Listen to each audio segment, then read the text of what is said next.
see. Oh, yo, what's up, boys and girls? I didn't see you there. It's your boy Future Swolelax here, just editing this video. Two things real quick. Number one, I sound really unenthusiastic and kind of tired in this video. I'm not quite sure where that comes from, to be honest. I'm not really that tired, so that's kind of strange, so I apologize about that. And number two, I apologize about the sound being a little bit quiet. I'm experimenting with a new microphone, as I explained in the video.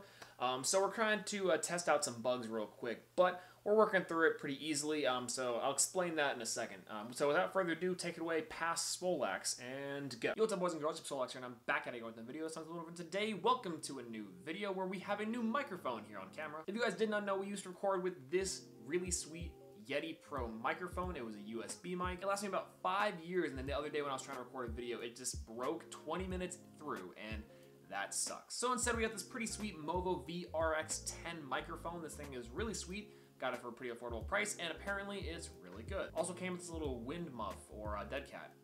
More importantly, let me know what you guys think of the sound in the comment section down below. Can you guys hear a difference? Can you guys not hear a difference? Let me know. I would love to take your feedback. But without further ado, let's go ahead and talk about today's video. Let's go ahead and go over the Fort Worth Regional. So the Fort Worth Regional was this past Saturday, and I played Cyber Dragon. I played the exact same Cyber Dragon build that we were playing on live stream with the 100 games of Cyber Dragons. You guys have already seen this deck profile. I uploaded it not too long ago on my channel. Now, this regional was huge. Almost 400 people came to this regional. I think it was a roughly 359 people, I think. It was pretty significant, and honestly, I thought Cyber Dragons would do pretty okay. Now, to be fair, this was my first regional ever going. You guys know I'm relatively new to the competitive scene of Yu-Gi-Oh! I decided to travel down to Fort Worth, me and my brother playing Thunder Dragons, and me popping out this sweet little deck box to play some Cyber Dragons. I went X4 and decided to bounce because there was no way I was getting my invite, nor was I making top cut. First things first, I didn't even follow my last advice in the last video where I did a regional report, talking about how I should have been prepared with my deck list. If you guys do not know, you can fill out a deck list the night before and print one out from Konami's website. It is an editable PDF, so you can always type in all of your cards. But me being me, I was like, I'll be fine. I waited till the absolute last minute. I was literally in line, about to register, still filling out my extra deck. I had to let a few people cut in line first, but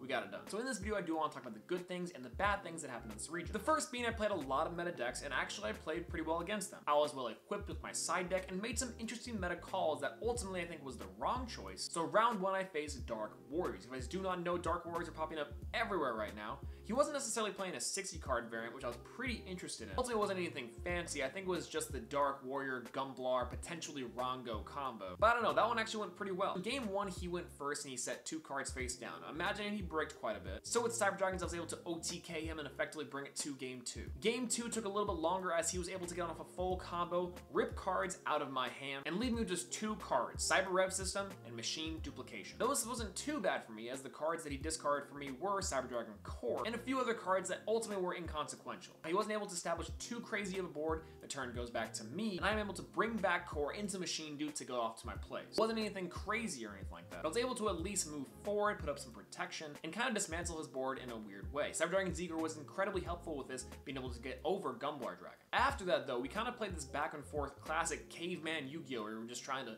hit over each other's monsters back and forth, up until the point where I drew Gozen Match. I said Gozen Match, and on his turn, I flipped it up whenever he controlled both a Cerberus and it's that Phantom Knight's Link monster. Now, of course, he chose Dark because he was able to control more Dark monsters inside of his deck with the PK cards, and that's understandable. I probably should have just flipped it up immediately whenever he just had Cerberus on board. But ultimately speaking, this led me to be able to just swing over that card and go for game. So round 1 done, 1 win in the bag. We're good to go. Then round 2 comes along. Now, I was not expecting True Dracos to appear at this event. Honestly, it was kind of a strange pick considering that I hadn't seen True Dracos in a very long time.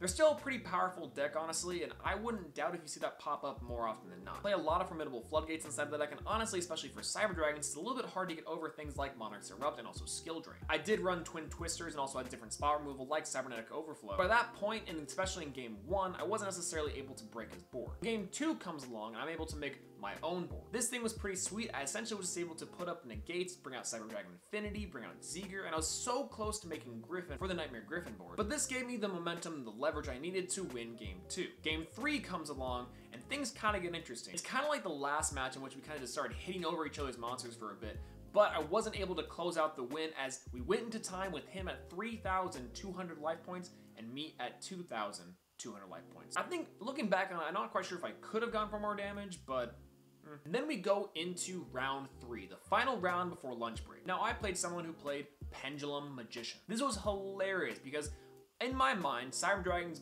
bodied Pendulum Magician. And in the first game, I bricked. So game 2 comes along and I'm able to OTK him. Essentially what happens is that I side decked going first. I had things like Artifact Sanctum and Scythe inside my side deck, and I also had cards like Gozen Match. So what I did is I laid down those cards, had Gozen Match out on the field, and he was only able to go into fire monsters because he had Electromite. So I was in a good position. 1800 body isn't that big to get over. So after I'm able to establish a board and prevent him from making one, it ended up working out in my favor, and we only have 5 minutes left in the round. If we tie, we're going to a draw. And this dude, this guy, oh my gosh, so he starts comboing up. I have Effect Viler in hand. I'm like, okay, Electromite comes out on the board, I'm hitting it. But instead, he doesn't activate Electromite's effects. So I'm like, okay, what's he doing? He doesn't even activate Electromite's secondary effect to pop a Pendulum Scale. I'm thinking this dude's going for something crazy. Now, at this point in time, we have like a minute left in the round. And this dude Pendulum summons 2 level 4 monsters. He decided to go first, so he can't attack me. But you guys know what's coming next. He's making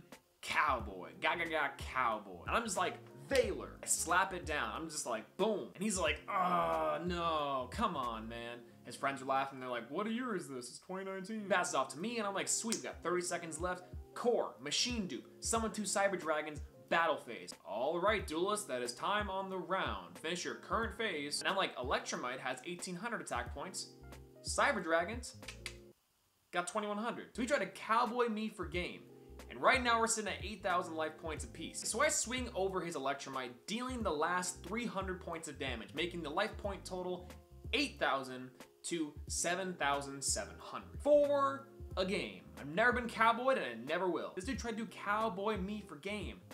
Not in my house. But unfortunately, that's pretty much where the hype ends for this tournament. As I stated in the beginning of this video, we ended up just kind of getting bodied over and over again. Started losing to decks like Sky Strike. I got another Dark Warrior matchup, lost to that as well. At this point, I'm pretty sure that I made a bad meta call. In the beginning of this video, I talked about how I changed up the side deck just a little bit from the previous side deck, and that's because we added Ghost Reaper and Winter Cherries to Ghost Reaper, the Isolde. The Isolde back to Whittle 2 Tails of the Noble Knights is the key linchpin for the Dark Warrior Turbo. If you can cherries that card, there's not a lot they can go into. And if they can go into something, they have to extend way farther than they might want to. So chances are, if you can cherries the Isolde back to Wizzled, you're in a good position. But we didn't draw onto it, which is unfortunate, and it happens. With that being said, though, every single other match that I played at the regional, I kind of wish I kept my Psyframe Gear Gamma. In the previous side deck, I had 1 Psyframe Gear Driver and 3 Psyframe Gear Gamma. I decided to take them out and switch them out for the Cherries engine, just because I was really afraid of Dark Warrior. But I only got Dark Warrior twice, and the first time wasn't even the true optimal deck, and I partially lucked out because he bricked the first game. So for the rest of the games against Sky Striker, True Draco, even some of the other decks that I played, I much rather would have the extra negates. But again, hindsight is 2020, and that's on me to remember that for the next tournament. I learned a couple of things about Sky Strikers that you think you guys might want to hear for your next tournament or your next casual duel against them. Number 1, Widow Anchor is incredibly dangerous. The card is way too powerful, and I predict that it will get hit sometime soon. Multi-roll is insane. But Widow Anchor and Multi-roll were 2 cards that I think are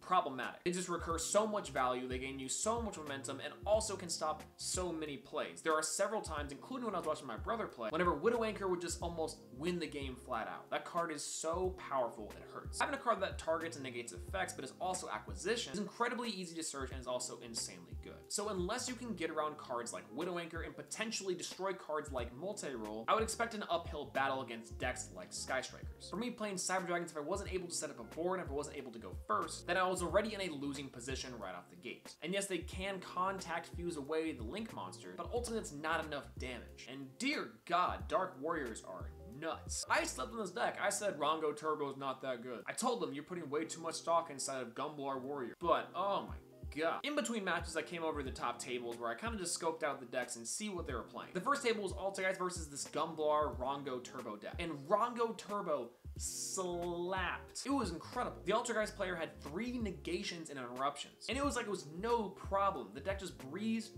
through it. I'm not a fan of 60 card decks. I'm not a fan of this deck, but it was amazing. Overall, I had a really great experience going to my first regional in Fort Worth. I know there's gonna be more throughout the year, so I will get my chance again to get my invite and to secure that Cyber Dragon win if we decide to play Cyber Dragons. I also sold some cards and got a pretty good chunk of change out of it, so it was a pretty good day. I learned a lot, I got some cash, and I saw John Moore. Yep. But I'm really excited for my next regional. I'm really excited for my next tournament. Maybe I'll go to locals a few times just to get some practice in with new decks. But I don't know, maybe it's me. What do you guys think of it? Did you guys go compete this past weekend? Were you at the Fort Worth Regional? Let me know in the comment section down below. Or if you guys are going to be competing in regionals in the future, let me know that as well. I'm always looking forward to what decks do you guys have been playing? What decks do you guys want me to try out or to experiment with at the next regional that I go to? If you guys like this video, make sure to leave a like. If you want to see more, please subscribe. All my videos come in the pipeline, so stay tuned for that if you want to. But yeah, let me know how the sound worked out in this video. I'm going to be listening to it, obviously, when I'm editing this thing. But if you guys have any suggestions how I can improve these videos, the lighting perhaps, let me know in the comment section down below. I'm always eager to hear you guys' feedback. But yeah, that's all I'm gonna say. Peace out.